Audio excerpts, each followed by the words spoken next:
Oh, dude, yeah, there it is. Now that's awesome. It's super comfy like that. Well, that's super exciting right there. So video number one, I am going to start on my first actual tree net today. I really don't know what I'm doing. As you can see behind me, I've made this board and I've been practicing doing different weaving techniques and trying different things because I'm trying to figure out what works best with inexpensive material first before stepping up and getting something more expensive. At this point, I would recommend starting with small materials if you want to do tree nets or any of these kinds of types of things, because it's inexpensive and you can learn a lot from doing it. But it's now time to step up, and I bought some material to begin with. This tree net that I'm going to start with is going to be a removable net, so it's not actually going to be fixed in the trees. It's going to be something that you can set up and take down and move to different locations. Maybe interesting idea to start off this way because one, it's just pretty cool that you can have something that you can move around. The location I'm in right now, I can only actually build removable nets, so I'm just going to go out onto the beach and be building out there. I think I'll learn a lot from it and keep it on a small scale so it's relatively inexpensive. I'm going to build a triangular, perfect equilateral triangle, so all of the sides are going to be the same length. That I'll show you some of the mathematics on that. I am terrible at math, so this took me actually a long time to figure out. So I'm making this video. Hopefully if you want to do it, I can show you exactly my thinking process, and maybe a lot of you who are much better at math will say, can't believe you're so dumb and it took you forever. But for those of you who are like me, this hopefully will give you a step forward to be able to do this. So I want to go over quickly the materials that I got.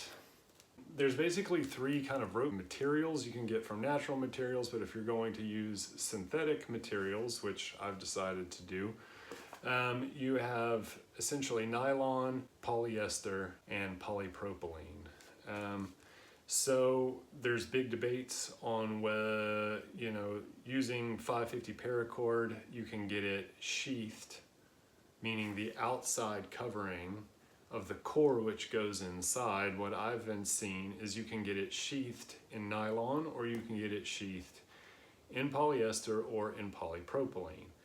And from everything I've read, polypropylene, they said 6 days of high UV exposure, it loses 70% of its working strength. So for me, immediately, polypropylene was completely out. Perhaps I'm wrong. If I'm wrong, please make a comment and let me know about where polypropylene would be more beneficial to use in this so that we can all learn, and I will update as I learn more. The idea was between nylon and polyester. So reading rope manufacturers, and what I'm seeing mostly is that climbing ropes and ropes which are used on sailboats and things like this will be all sheathed. The covering will typically be sheathed in polyester because polyester is naturally UV inhibited, or it blocks UV the best, I'm not exactly sure. But nylon is supposed to degrade a little bit faster than the polyester. So I've decided on all polyester, and then with a nylon core or a polyester core, and all I could find was polyester on polyester. And so this is a 10 millimeter polyester rope, and for this I got 15 meters of this, and then I got this, which is the same diameter as paracord. This is also polyester, 25 meters in this roll, and it's 4 millimeter. I got 4 rolls of that, and then just to kind of play, I got a polyester, more of a thread. This is 1.5 millimeter, and that is just to do like really intricate fills, which nobody's using this size, but I kind of want to do it just for aesthetic purposes. So those are the 3 materials that I bought for building this net. If anybody has any reason why you don't think that that is a good idea to have, I would love to know. And now I'll show you the design of what I'm planning to do here. But this is just a quick example to show you the mathematics that I did. This was the net that I was planning to design, an equilateral triangle net. So it's 3 meter by 3 meter by 3 meter, and this is in centimeter, that's why it's 300. What I was trying to find is the center of the net. I wanted to have in the center, these are my trees, I wanted to have that center point here on the back centered perpendicular to this tree in front of it. The reason being is because I needed to ensure that all sides were going to be getting tensioned evenly so that the weave would be as close to symmetrical as possible. So that what I did was I just measured the trees, and then I used Omni Calculator, an online calculator, to find what's called the altitude or the height. That's this distance in here. Once I had those two numbers, I was able to split this now, which was a scalene triangle. It's now into two right triangles, and that allowed me to find this base number down here. So this number should indicate where this center point should be. So after subtracting half of the net size, I was left over with 74 centimeters on this side and then 113 centimeters on this side. So the net would be tensioning in here something similar to this. It doesn't fit the whole space, it fits like this, and then it's being tensioned out as such. Now, this is all theoretical because the ropes have stretch in them, even though they are static lines. Whenever they get tensioned down really hard, everything kind of moves and shifts. But to get as close as I possibly could, I wanted to get that center point as close as I could to perpendicular to the tree. And it's all going to change all of the time. Every time you set it between different trees, different things are going to happen. But just for the construction process, I wanted to get it as close as possible. You can skip this step because it's kind of technical and just sort of eyeball it. But what you'd want to do is try to set your net up so that that center point is as close to perpendicular as it can possibly be. So originally I had come in here and decided that I was going to make it 3 by 3 by 3. And then at every corner, I was planning to tie butterfly knots. And then for my connecting knot to make this into one continuous loop, I'm using a figure 8 knot. Originally, I had come in here, tied butterfly knots, and then taken them apart and measured how much rope they were taking up, and added all of that to my total length, and it ended up being way too big. So what I did was I actually ended up taking out only 30 centimeters for the beginning of the figure 8. So the tail, so I measured in 30 centimeter, and then I measured out 9 meters exactly, and then tied it all together. And it came out pretty close. After I tied the butterfly knots, I was a little bit short on having exactly 3 meter lengths, which is okay, again, because this is going to elongate as it gets tensioned. Because that was the layout of the net, is I tied everything exactly, I measured the rope out exactly at 9 meters, but plus 30 centimeters for tying the figure 8. Here are my two ends. I pass them by each other and I mark them at 30. So I'm going to go ahead and tie in a figure 8, and that's pretty simple. You loop over, you make the loop over. You can look these up everywhere. It goes behind and then down inside, so it looks like this. That's your figure 8. Now the only thing you have to do is use this end to follow this one back through, so it follows exactly back through.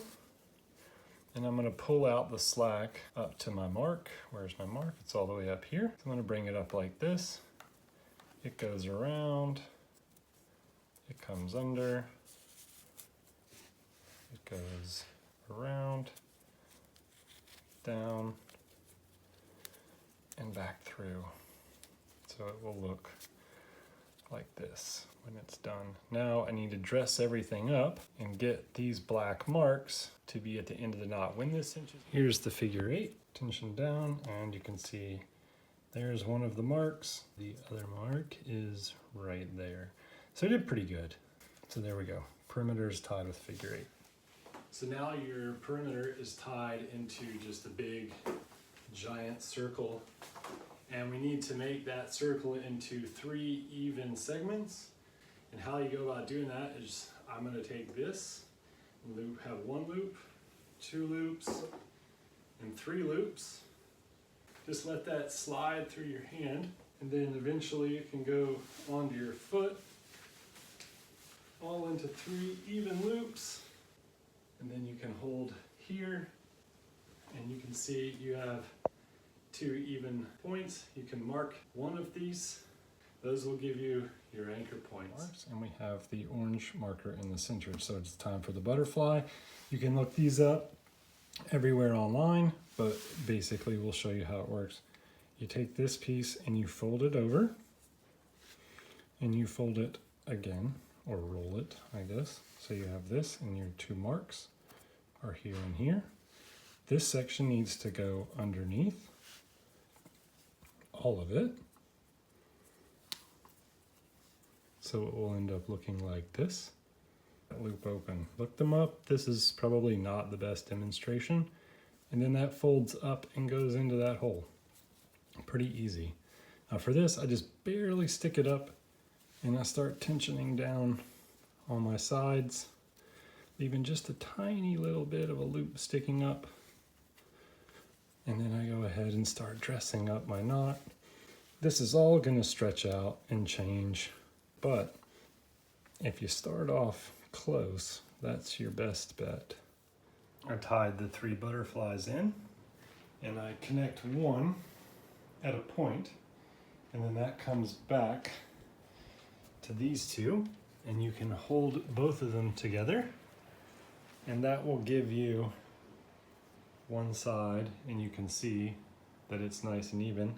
Now just switch, move this one to here, grab this one, and you can make sure that all of them are exactly the same.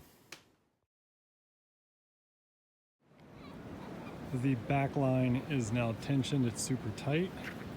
And how I did this was, basically I'm trying to keep from the tree to the anchor point between 75 and 80 centimeters distance. That should leave my center point where I want it.